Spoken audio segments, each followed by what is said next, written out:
Hey guys, it's Maymay and we're making a shaker tag today. How cute is this little guy? Before we get started, I wanted to tell you about something that's going on our Facebook group called Maymay Made It and So Did I.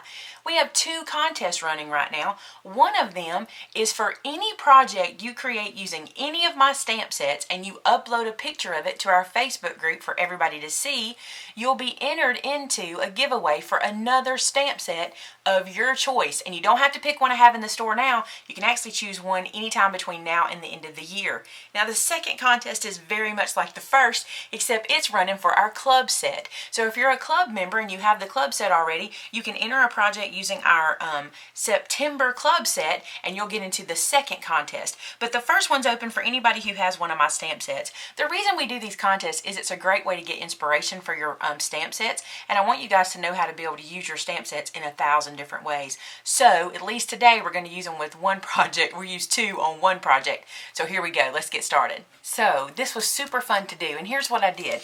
I used 3 different stamp sets. I used my What's Cooking set, my Made with Love set, and also the new Sweet Treat set, which is the club set for this month, but it's also available in the store. Actually, all 3 of these are available in the store. I used these to do all this coloring, and today I wanted to show you how to use your stamp sets all together or in different ways. I'm also going to use some wording from these sets and probably from Action. So I'm just going to mix this all up. So many of you buy multiple sets, and I want to be able to show you how to mix them all together. So what I'm going to do real quick is cut this stuff out. Now this is a perfect in front of the TV craft. This is something you can sit down at night and while you're watching a movie, or while you're watching, if you're like me, QVC or the cooking channel, whatever you're watching, you can sit down and just color and cut out and then make yourself like a little folder or a binder or a jar or a basket full of cute little images that you've already colored and prepped for all of your cards and projects. Now I do want to show you one thing I did do. I should have showed this before I cut this apart, but here's what I did. Notice how I have these 3 in this color scheme here. Then each of these pots is in the color scheme. Each of these bowls is in that color scheme. So each of these go together and we'll make a set when we're finished. So I think that'll be super cute. So I'm just going to cut all these guys out and I will be right back. Okay guys, so check it out. All of these items are now cut out. Do you want to know how long it took me to do it? I actually set a timer so I could tell you. It took 29 minutes, but look how many little pieces I've got to use for lots of things, like this little apron and this bowl. Let me get everything picked up. This spoon and this mitten and this pot all coordinate, so I can use them on a card together, which I think I'm going to use that one today for what we're making. So we'll move that to the side. I think it's really cute. And then these guys here, oh, I forgot the timer. That little timer goes with them. And then each of these have things that color coordinate as well, just like this. You just grab them out and put them up here together. Pot and the bowl. See that? So I can use that on something else. So I just did a whole bunch of them. Now also notice I did a bunch of candy and some pumpkins. I'm thinking I'm going to add some pumpkins to today's. So I'm going to move these guys over here to my pile. And I don't know if I'm going to do candy today or not. I cut this out just in case. I might use this bow. So I'll take that over there. But anyway, now I have all of these pieces I can use, and it didn't take all that long. It was actually pretty fun. So that's how I got all my colored pieces done. I'm going to put these away. Now I have this die set from Sizzix that has this mason jar and the lid for it. I'm going to use those. And we're going to need our cuddle bug for this one. So I got the cuddle bug out here. So I have an A plate. And then I'm going to have a B plate. And then a C plate. C is for cutting. So that's the stack we're going to use. And the first thing I'm going to do is I'm going to take this mason jar and cut it out of 2 pieces of white. When I say 2 pieces of white, I'm going to cut it twice. That's what I should say. Because I'm going to need 2 of them. So I'm going to lay this piece of white here and 1 mason jar on. And then the C plate and run that through. And remember, go to your scrap drawer for this stuff. You don't have to use whole pieces of paper for this. Just dig into that scrap drawer. So there's 1 jar. Put that aside. Cut another one out.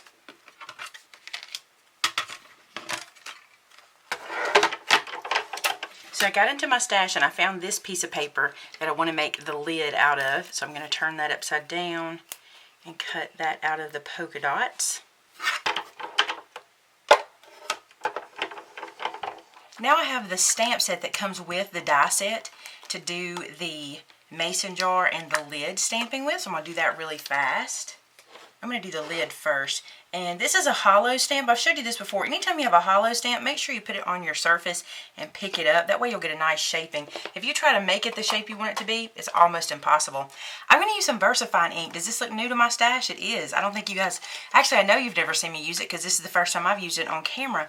I just bought this. I saw somebody using some the other day and I was like, that ink is so pretty. I want to try it. So I ordered some.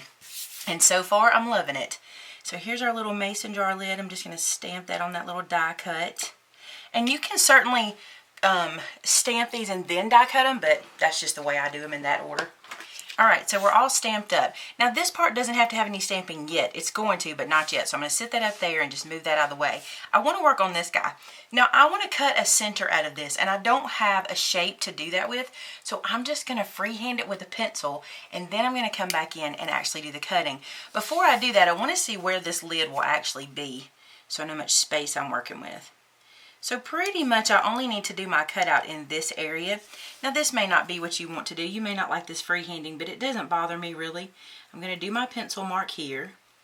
And I'm just going to go about the same distance from the stamp to the outer edge as the stamp to where my pencil line is, to kind of make it even. And I want to make sure I'm leaving plenty of room to put my dimensional adhesive back there. So I'm leaving about 1/4 inch total on both sides of the stamped image. Just draw a line. Does not have to be perfect. When you get everything on here, it's not going to matter. So there we go. Now I'm going to poke a hole in the middle. Anywhere in the middle, just to get my scissors in. I'm going to use the larger size of the crocodile and get that hole poked in there for now. And take my little scissors, put them in. I'm going to cut that section out that I just drew. So I've cut that middle section out. How cool is that? Pretty easy too, huh? Alright, now I want to stamp on this background because I want you to be able to see some wording inside our shaker. Okay, so what I'm going to do is lay my cut piece on top of my base piece, and I'm going to make myself some marks so I can know where my stamping can be. And I'm not going to stamp low, so I'm only going to like trace at the top, so I know my stamping can go in that area. Now then, to play with another stamp set. What do I want to put in here? I think I want it to say homemade with love. Yep. So I'm going to take homemade out and with love, just like so. Alright, so I'm going to place it where I want it just so I know it's going to fit. And then I can take with love and go ahead and put it there too. Because I can just kind of nestle it up to the stamp. Just like that, and then place our block on top of it. Pick it up, and now we're going to ink it. Now I have learned one thing about this Versafine ink, and that is that I don't let it dry. I've got to keep my hands off of it because I smear it. It needs a second to dry. I'm not used to that because I use Memento a lot, and it doesn't really need a second to dry, so hope my head's not in the way. I'm going to try to keep it out of the way. Alright, I'm going to put this down, and I also like to let that ink transfer a bit. Look how pretty. I love it. Love it, love it, love it. And I'm just cleaning these with a baby wipe. I'm cleaning my stamps with a little baby wipe just to get that ink off. Now that we've stamped on the inside of the tag, we're going to stamp on the back of it before we assemble it, okay? And I've taken out the words, a gift for you. A lot of words. No, a gift just for you is what I'm going to have right down here in this corner. A gift just. And you can stamp these separately. You don't have to line them up like I'm doing. This is just how I do this. Gift just for you. I don't like it like that. So I decided to take the just out. I think it fits better with only a gift for you. So I'm going to do a gift for you right here in this corner. Pick that up. Ink it again. Just like this. There we go. Let that dry. Now this is the place you can use, if you have the stamp set called Action, I'll bring it over and show you. This is the place you can use the to, and you can use the from. You can do, like if you wanted to put shake on here, because it's going to be a shaker, you can do that. If you were doing, like if you're putting a photo, you wanted to put place photo here, I don't know why you would, but you could use the stitch line here. But this is how you can mix all of your stamp sets up. Alright, so let's start assembly, because that's the fun part. Got all our stamping done. Everything's good and dry. All right, I need to erase these pencil marks on the front real quick. Okay, so I have everything ready to put together except my acetate. Let me get some of that out real quick. Here's a piece. A lot of you guys ask me what acetate I use. This is just some overhead projector film that I got from my aunt, actually. She cleaned out her office space and there was a whole bunch of this, so she gave it to me. All right, so we're going to put this guy together and move these things out of the way. And we're going to work on here. Now, there's something I want to tell you about shaker cards or tags or shaker elements or anything that you're working on shaker-wise. Here's what it consists of. It consists of a window piece, a backer piece, the clear section for this part, the clear acetate, and then dimensional foam. So basically it's a sandwich that you build. So you've got your open piece and you want to glue this to some acetate. That's not hard. Let's do that real quick. Now I'm going to glue this down to the acetate using some art glitter glue. I love this glue. It dries really fast and I use it for just about everything now. But you could certainly use just a tape here. You don't have to use a wet glue. And I put way too much on here. It's going to seep out, so I'm going to prepare for that. So I'm just going to stick that down there and let this dry for a second. Had to clean all my squishy parts out real quick. Now then, I can cut this acetate away. Now to create this sandwich, after we have our clear portion and then our solid portion, we want to add dimensional foam or tape or whatever you have. Now this is some dimensional foam made by Scotch, and this comes from Amazon. It was sent to me by a subscriber, and I have looked for a link to it and I cannot find a link to one that is this thick. Can you see how thick that is? It's a pretty thick product and I cannot find a link to it. So I don't even know. I think it's almost 1/8 of an inch thick. It's pretty thick. So that's the one that I'm using. Now, when you're doing your shaker card, regardless of the shape, you just want to make sure you leave no open holes for any of your glitter or any of your sequins or anything you're going to put inside to seep out. So that's what I'm working on here, is putting the foam in place so that I have no area for any of the pretty things inside to seep out. You also want to make sure that your foam does not show through on the front of the card. So this is why you put it at the edges and where it's hidden behind your shaker element. So you just want to make sure you can't see it from the front. Trim that away a little bit. Now with something like this, I'll probably do a lot of piecing because it's kind of difficult to do the corners here, like to make these turns. So I don't mind doing a lot of piecing and a lot of snipping to get this about right so you can't see it from either side. So by doing it this way, you can't see it when you flip it over and you can't see it on the edges. Alright, so let's make a long piece for the sides. I feel like people get very intimidated by shaker cards when it comes to the assembly. And it's not as hard as it seems. You just have to make a sandwich with the acetate, the solid background, and put the pretties in the middle. That's what you got to think. If you can think like that, you got it made. Alright, let's do another strip on the other side. Now then, I've got these sides on where you can't see, but you see these holes I have in the corner? These holes will never do. You've got to seal those shut. So I'm just going to come in here and use little pieces to make sure that it is shut. It does not matter if it is perfectly shaped on the inside. You're not going to see it. The only thing that matters is that nothing can escape. That's all that matters. So I've got the bottom sealed up. Let me seal the top. I'm not going to peel up this backer yet. The reason is when we put the pretties inside, if we peel up this backer now, stuff's going to fall all over it. We don't want that to happen. Now remember these elements that I cut out? I'm going to use most of them on the front of the tag, but this little timer and this little spoon I'm going to use in the shaker card itself. So I'm going to go ahead and place those inside so that those will shake around. I also picked up from Walmart this jumbo glitter. I'm going to use some of that. Does anybody know how much I hate glitter? Can you believe I'm using this? I just thought if I use the jumbo kind, at least it won't go everywhere. So I'll put some of that inside. And I like the iridescent clear color of it.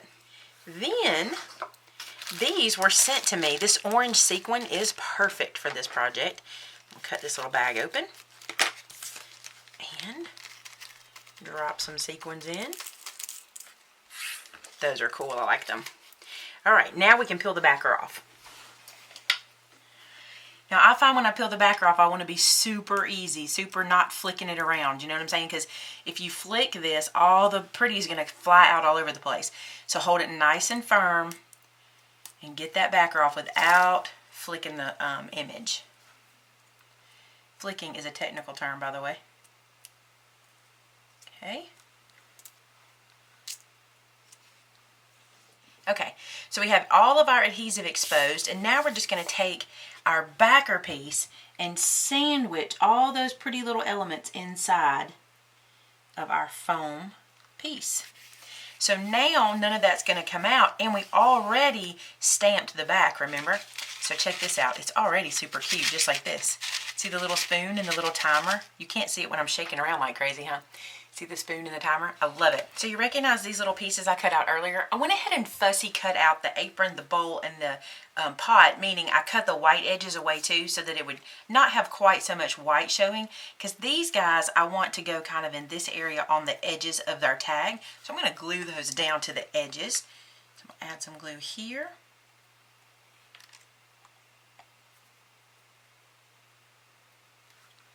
So just some glue dots with my art glitter glue, and then I'm going to place that down, just kind of hanging to one side.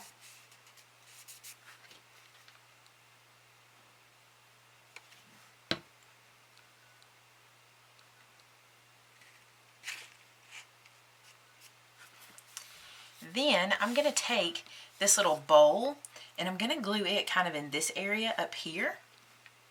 So put some glue down for it. Put some onto the back of it so it'll stay in place well. So glue it in this area. And then this pot, I'm going to actually pop up on a little bit of dimensional right there. This is some twine I picked up at Hobby Lobby recently that is the 3-color, the orange, black, and white, and I think it's really cute. And I want to show you something I do whenever I'm doing these guys like this.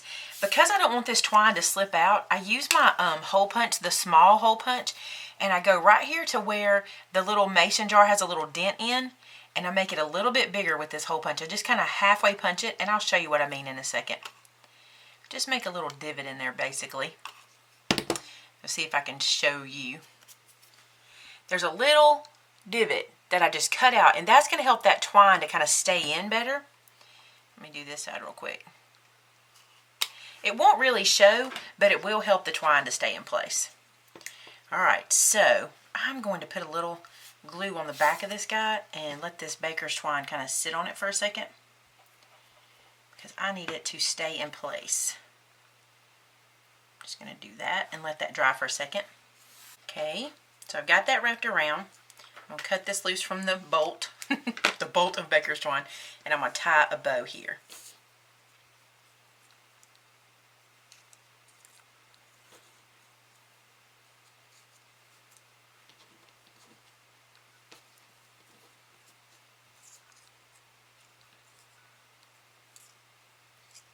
Alright, so I've got a bow on there, and I thought it'd be cute to put this little mitten on that bow. I think that's what I'm going to do. And I'm going to leave the white around it, and the reason for that is I want it to pop off of this ribbon. I want you to be able to see it good. So I'm adding some glue, and I'm going to put this little mitten down. Now I'm going to give that a second to dry because that's paper drying onto that glue, so I want to let that stick good. Alright, so this is dry, and we'll move it to the side when we come back to our tag. We need to put a hole in the top for some string, so I'm going to take my crocodile and I'm just going to push it through here and poke the smaller hole, not the large hole, all the way through. Now when I did that, it went through the back and the front, so it's perfectly fine for that. If you don't have a crocodile that'll go through both, just punch the holes before you put it together. Now let's put some baker's twine in there. I am loving this thick twine because I don't have to like quadruple it to be able to see it or even do anything. I just love how you can just see it. So I got the twine through, and I'm just doing a slip knot, and this is just going to be what holds the tag onto whatever you're putting it on, so I don't have to tie a bow or anything there because our lid is going to put our bow down. Alright, I went ahead and put on the back of here some dimensional foam, so I'm just going to peel that little backer off there. And then stick this down to the top of our jar.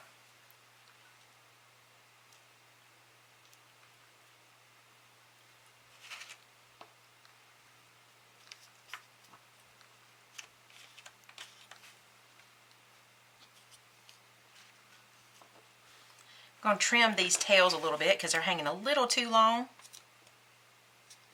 So something like that so that they're not blocking our shaker. And there you go. This is our little shaker element card. I think that's adorable. See how the shakers are inside with the spoon and the timer? So cute.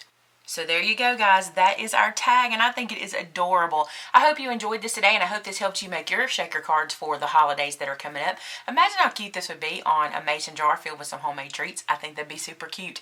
Hey, don't forget about the contest running on Maymay Made It, and so did I. If you have any projects where you've used any of our stamp sets, head over there, upload a picture, and be entered into the contest. Thanks so much, guys. I'll talk to you again on Wednesday. Bye-bye.